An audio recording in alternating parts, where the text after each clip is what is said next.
suci dalam gereja di seluruh negeri Selangor bagi menjunjung tinggi perintah Allah Subhanahu wa taala berdasarkan kepada firman Allah dalam surah Al-Ikhlas.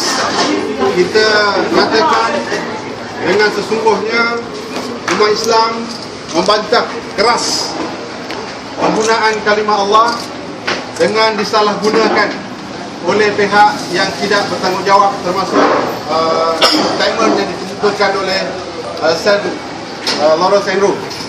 Oleh itu kita mendesak supaya beliau menarik balik statement itu dan memastikan tidak akan berlaku penggunaan kalimah Allah Subhanahu wa taala digunakan di mana-mana gereja pun, khususnya di negeri Selangor. Yang kedua, bagi menjunjung tinggi kitab perintah Duli Yang Maha Mulia Sultan Selangor yang melarang keras penggunaan kalimah Allah Subhanahu wa taala digunakan oleh non-muslim di mana-mana sahaja dalam bentuk tulisan ataupun penggunaan dalam rumah ibadat.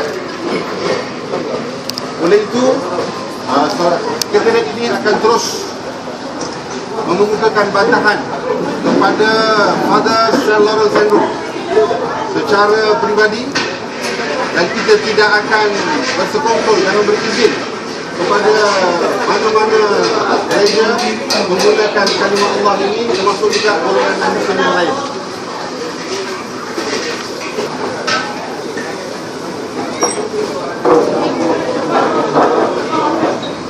Saya akan bacakan pernyataan akhbar yang dikeluarkan oleh Sekretariat Solidariti Umat Islam Daerah Kelang. Pernyataan akhbar.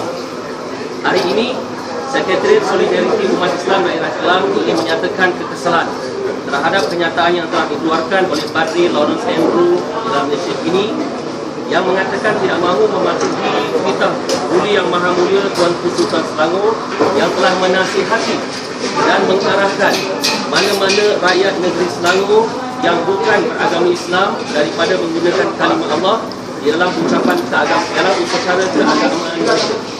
Saya ingin mengingatkan semula kepada Padri Lawrence Andrew kepada semangat rukun negara yang telah diasaskan pada 31 Ogos 1970, setahun selepas berlakunya peristiwa 13 Mei 1969, yang telah sama-sama bersepakat kepada 5 rukun. Yang pertama, kepercayaan kepada Tuhan. Yang kedua, kesetiaan kepada raja dan negara. Ketiga, keluhuran perlembagaan. Keempat, kedaulatan undang-undang. Kelima, kesopanan dan kesusilaan. Rukun negara ini menekankan bahawa setiap warga negara Malaysia dikehendaki menghormati, menghargai serta memahami maksud dan kandungan serta latar belakang sejarah pembentukan perlembagaan negara. Perlembagaan negara telah digubal berasaskan kesepakatan semua kaum dan semua pihak di negara ini. Dengan demikian, ia merupakan satu kontrak sosial rakyat yang tidak boleh dipersoalkan dan diganggu-gugat oleh mana-mana individu dan mana-mana pihak. Ianya juga perlu diingat bahawa undang-undang negara adalah berasaskan kepada perlembagaan negara kita. Oleh itu, kedaulatannya perlu diterima dan dipertahankan. Tanpa undang-undang, hidup bermasyarakat dan bernegara tidak aman dan stabil. Manakala undang-undang negara itu dijamin pula oleh institusi kehakiman yang bebas dan berwibawa. Setiap negara memerlukan undang-undang untuk mengawal dan mewujudkan satu masyarakat yang aman, stabil dan makmur. Kewujudan undang-undang akan menjamin kehidupan anggota masyarakat dapat bergerak dengan licin dan teratur tanpa sebarang kekacauan, di mana semua anggota masyarakat akan merasa selamat. Hak-hak semua rakyat boleh diamalkan dengan bebas asalkan tidak melanggar undang-undang serta perkara-perkara sebagaimana yang dijamin oleh perlembagaan negara. Apa yang ingin diingatkan kepada Padri Lawrence Andrew, titah yang telah dikeluarkan oleh Tuanku Sultan Selangor adalah bertepatan dengan sifat baginda sebagai raja yang merupakan lambang kepada perpaduan rakyat. Juga penekanan baginda tentang pematuhan kepada peruntukan di dalam jadual kepada Seksyen 9 bahagian 1 Enactment Agama Bukan Islam, kawalan pengembangan di kalangan orang Islam tahun 1998 yang telah diwartakan pada 7 Julai 1998. Kuasa nikmat ini telah dipertegaskan semula di dalam penghakiman oleh Yang Arif Datuk Seri Muhammad Afandi Haji Ali, Hakim Mahkamah Rayuan, yang menyatakan, "It is my judgment that the right of the state legislator to enact laws to ensure the protection and sanctity of Islam under Article 11.4 is constitutional." Yang mana Artikel 11.4 yang terhubung kait dengan Artikel 11.1 yang ditarifkan oleh Yang Arif. It is also my reading that this is how the element of peace and harmony in Article 3.1 is to be read with the freedom of religion in Article 11.1 of Federal Constitution. Di dalam hal ini, Baginda Tuanku Sultan menegaskan, adalah ditegaskan bahawa isu yang berkaitan dengan agama tidak seharusnya dipandang ringan, kerana ia boleh membawa implikasi buruk kepada keselamatan negara dan boleh menimbulkan ketegangan antara kaum di negara ini. Baginda juga turut bertegas bahawa keputusan ini dibuat bagi mengelakkan kekeliruan umat Islam dengan penganut agama lain serta mengelakkan pertelingkahan kaum yang boleh membawa kemudaratan kepada semua.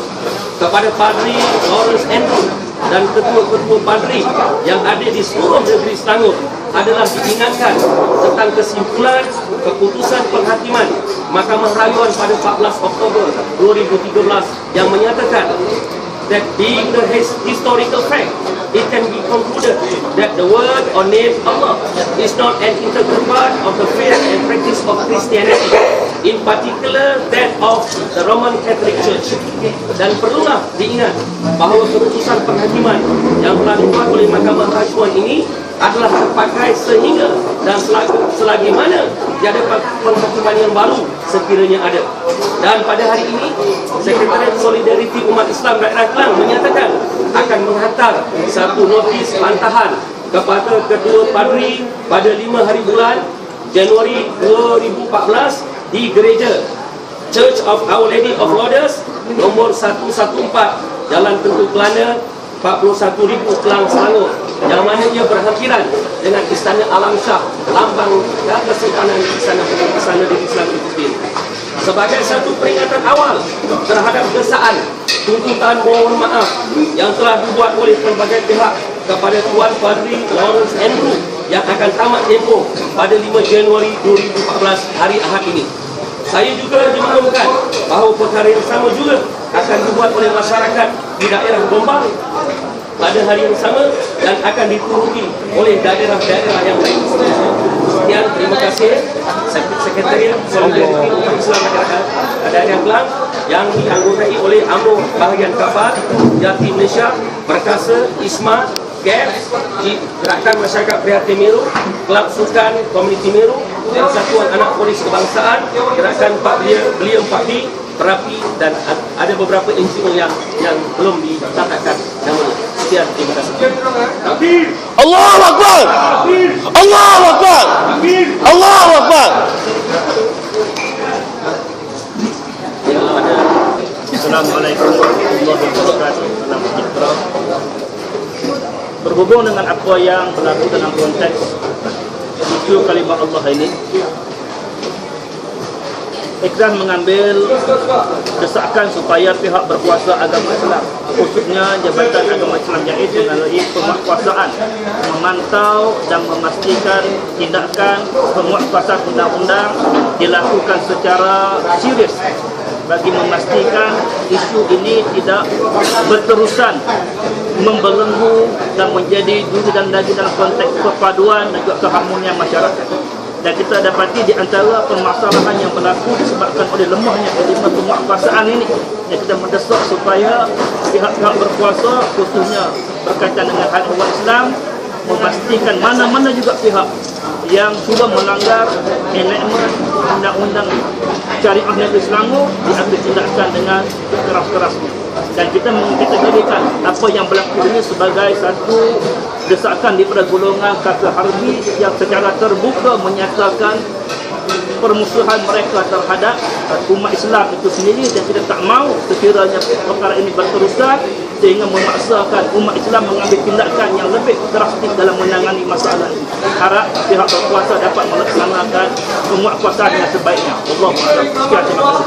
Sultan Muslim Indonesia Cawangan Kelang yang duduk di bawah ikatan gerakan dan juga tindakan ini melihat semoga apa yang kami nyatakan ini adalah sebagai suatu luahan hati perasaan daripada umat Islam keseluruhan.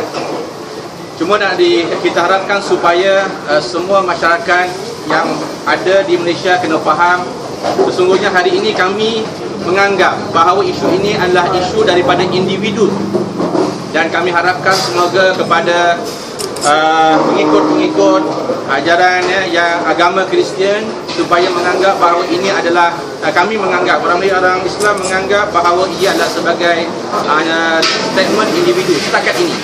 Tetapi sekiranya kami merasakan bahawa ia adalah sebagai satu agenda agama ataupun Kristian itu sendiri, maka saya rasa kebangkitan umat Islam itu sendiri mungkin berbeza dengan apa yang ada pada hari ini. Jadi hari ini statement yang kami akan nyatakan adalah kami ingin menyatakan kepada rasa tidak puas hati kepada padri, individu sendiri, bukannya kepada kelompok masyarakat Kristian. Tetapi sekiranya perkara ini diteruskan setelah mana peletakan jawatan selepas daripada 1 Januari nanti, maka benda ini berterusan, maka saya kira mungkin kebangkitan umat akan berlaku di negara kita. Moga-moga kita sama-sama dapat menjaga keharmonian negara kita dengan berbagai agama dan berbagai bangsa dengan menghormati akan sensitiviti masyarakat yang berbilang kaum dan juga agama. Wallahu a'lam. Nanti sebagai tahu akan adakan gerakan besar-besaran, ada tak di mana buat juga lagi tak maaf. Setakat ini yang kita diberitahu bahawa kenyataan besaran untuk memohon maaf tarik balik kenyataan sudah diberikan. Notis saya dilakukan akan berakhir pada 5 hari bulan ini, hari Ahad. Sebab itu sebagai gerakan yang seterusnya, saya yakin dan saya percaya apabila bermula dengan gerakan Kelantan menghantar notis bantahan kepada gereja yang berakhiran, mereka akan berlaku di Gombak pada hari yang sama, maka saya lihat bahawa gerakan-gerakan masyarakat di seluruh daerah di negeri Selangor ini akan bermula pada titik ini. Dan kita rasakan apabila desakan ini juga tidak diambil tindak oleh khususnya Padri Lawrence ini, saya rasa kemungkinan besar NGO dan parti-parti politik yang merasa bahawa ini merupakan ancaman kepada kesucian agama Islam, mereka akan bangkit dalam konteks undang-undang yang ada di negara kita dari segi penguasaan. Kita sekali lagi menggesa dan mendesak supaya Madris Lawrence itu menarik balik dan memberi jaminan bahawa apa yang dinyatakan itu tidak akan berlaku di gereja seluruh di Selangor khususnya. Yang gereja di Gombak itu, saya dimaklumkan setakat ini di Taman Samudra. Ada satu gereja besar di Taman Samudra Gombak. Kita akan berkumpul di Kelang, di Kementerian Bas Barat orang Kelang pada pukul 9 pagi hari Ahad 2. Kita akan ajak seluruh umat Islam di daerah Kelang ini tanpa mengenal latar belakang parti politik, NGO yang mana mereka prihatin tentang isu ini untuk datang beramai-ramai. Dan saya menyatakan wakil rakyat di kawasan Miro ini yang berhormat Dr. Rani Osman, kita juga akan jemput untuk hadir pada hari tersebut untuk menyatakan bantahan tersebut kerana dia merupakan salah seorang daripada legislator di negeri Selangor. Apa dia? Dia merupakan salah seorang ahli Dewan Negeri Selangor yang menggubal undang-undang di negeri Selangor. Dan ini merupakan enactment yang saya nyatakan tadi merupakan salah satu daripada undang-undang yang ada di negeri Selangor. Dan dia sepatutnya mempertahankan undang-undang di negeri Selangor ini. Dan kita akan hantar surat jemputan rasmi untuk mengajak Yang Berhormat Dr. Rani Osman untuk ikut serta pada hari Ahad ini, InsyaAllah di 9 pagi.